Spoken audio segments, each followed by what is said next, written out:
समस्त दर्शक बंधु नमस्कार। आज आम जाऊँ ओडिशार द्वितीयपुरी साबरी श्रीक्षेत्र कोरापुट। एबे आम हेचु आमपाणी घाटी रे आमपाणी घाटी पार करी नवरंगपुर देखिए आम कोरापुट जीवु और सेठारे श्री जगन्नाथ महाप्रभुंकर साबरी श्रीक्षेत्र दर्शन कराबू।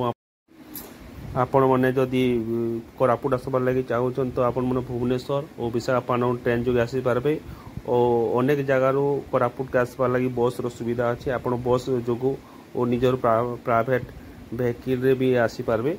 आपण मैंने कोरापुट आसिक साबरी श्रीक्षेत्र सांगे सांगे आपण कोलाब डैम गुप्तेश्वर और अनेक झरणा अच्छी आपण से जगह गुटिक एक्सप्लोर कर पारे।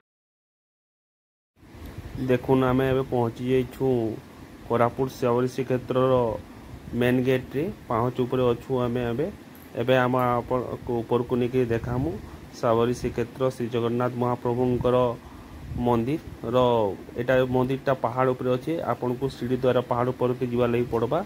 आपन देखबे मंदिर रो ही आपन को कोरापुट टाउन रो सुंदरता हमको देखा लगी मिलबा। एठी जेहेतु एटा 12 शताब्दी रे निर्माण होइछे और एटा ट्रिब्यूनल बा इनर जनजाति मनकर द्वारा हेथिबारो एटा को साबरी श्रीक्षेत्र नामकरण करा जाइछे। आसुन आपण मन को मुई आके नेबी और साबरी श्रीक्षेत्र सबू डिटेल्सटा जनाबी। देखुन आम देखुन दर्शक बंधु एबे आम मंदिर परिसर को आसी जाइछु। आपण मन को मंदिर सहित मंदिर को लगी पाचेरी थिबा भगवान को 10 अवतार रो मूर्ति अच्छी एवं ता सहित सही पाचेरी रे भगवान गणेश को मंदिर अच्छी, हनुमान जी को मंदिर अच्छी, बालाजी भगवान को मंदिर अच्छी एवं शिव भगवान और लक्ष्मी नारायण मंदिर अच्छी। आपण आसतु जगह देखु आपन को बहुत शांति लगे, आपन को बहुत आनंद लगे। आपन एठिकार परिवेश को मंदिर रो तार आध्यात्मिक शक्ति को एठी को आसिले ही आत्मबोध करें। आपण को आंतरिकता सहित एठी जो स्नाधि भगवान का स्नाधि प्राप्त हो आशीर्वाद प्राप्त हो आपन देखिए आपन को बहुत खुशी लगे। आसतु देखु एजा बहुत माने माने रहस्यमय भी एवं एठिकार कल्चरल ए मंदिर केमिति तैयारी होला से विषय आपन जानि परिबे। और एठी सबु माने देश जेते भी माने 12 लिंगर फोटो है तापर अन्य प्रमुख जो गोटे मंदिर गुड़ा अच्छी से विषय आप जापर। देखु केते सुंदर होती मंदिरटा। मुझे आपण मंदिर सहित आउ मंदिर आगे जो छोट मंदिर से आपन को नौ देखु ये 3 ठाकुर विग्रह अच्छी विभिन्न अवतार 3 ठाकुर को सजाई। भगवान को 10 अवतार सबू जुगर कहानी को दर्शाई। आपण आसिले जापर एठिकार परिवेश केते सुंदर होती। आपन केते आनंदित देव, आपन केते आध्यात्मिक करिवो, मन को केते प्रफुल्लित आनंद करिवो आपन आसिले ही जापर। आपन आसतु जगह को और भगवान का आशीर्वाद लाभ करंतु। मु अन्य सब जोटा भारत प्रमुख मंदिर गुड़ाक अच्छी से गुड़ाक देखा चेष्टा करी।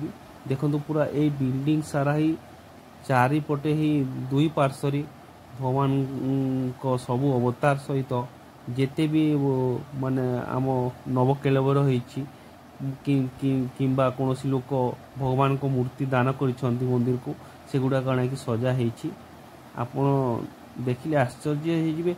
माने एते कम परिधि भितर गोटे पहाड़ पर गोटे मंदिर अच्छी किंतु एठिकार जो परिवेश सजा होइछि आपण को एठू जीवा को मन लागिबोनी। आपण एठी मु रहीजिबी और सबुदिन भगवान को दर्शन करी भाई एते सुंदर एठिकार माने एते चमत्कार कराई। देखंतु ए भारत प्रमुख मंदिर मानकर माने जोटी मंदिर मूर्ति अच्छी केमिति अच्छी से केमिति सेठिकार गढ़ाई सेटा को एठारे दर्शाई। उत्तर भारत हो, दक्षिण भारत हो, पूर्व भारत हो, पश्चिम भारत हो, जोठी भी जो प्रमुख मंदिर अच्छी सेठिकार माने देवादेवी आमर ज्योतिर्लिंग मन 12 ज्योतिर्लिंग मनकर सबू एठी आसी देखिपारे। मु आपण को तार टिके झलक देखी। आपण आसतु निजे एठी देखंतु ए जगह को देखिए आपण को बहुत खुशी लगे। आपण को बारंबार आसवा को मन लगे। एते सुंदर है जगहटा ଆପଣ କହିଲେ ନ ସରେ, ଆପଣ ନିଜେ ଆସିଲେ ହିଁ ସେ ଜିନିଷଟା ଅନୁଭୂତି କରିପାରିବେ। ତ ମୋର ଏତିକି ଅନୁରୋଧ, ଆପଣ ଆସନ୍ତୁ ଓ ଏଇ ଜାଗାକୁ ଏକ୍ସପ୍ଲୋର୍ କରନ୍ତୁ, ଆପଣଙ୍କୁ ବହୁତ ଖୁସି ଆସିବ।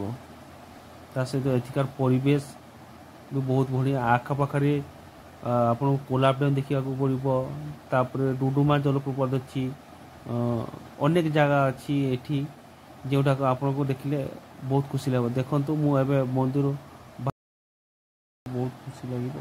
ତ ଅନୁରୋଧ ରହିଲା ସାବରୀ ଶ୍ରୀକ୍ଷେତ୍ର ବୁଲନ୍ତୁ, ଆପଣଙ୍କୁ ବହୁତ ଖୁସି ଦେବ। ତା ସହିତ ଆଖପାଖରେ ଦେଉମାଲି ଏବଂ ଅନେକ ଦର୍ଶନୀୟ ସ୍ଥାନ ଅଛି, ରାନୀ ଡୁଡୁମା ଅଛି, ଦେଖନ୍ତୁ ଆଉ କୋରାପୁଟକୁ ଏକ୍ସପ୍ଲୋର୍ କରି ମୋ ଚ୍ୟାନେଲକୁ ସବସ୍କ୍ରାଇବ୍ କରନ୍ତୁ। ନମସ୍କାର।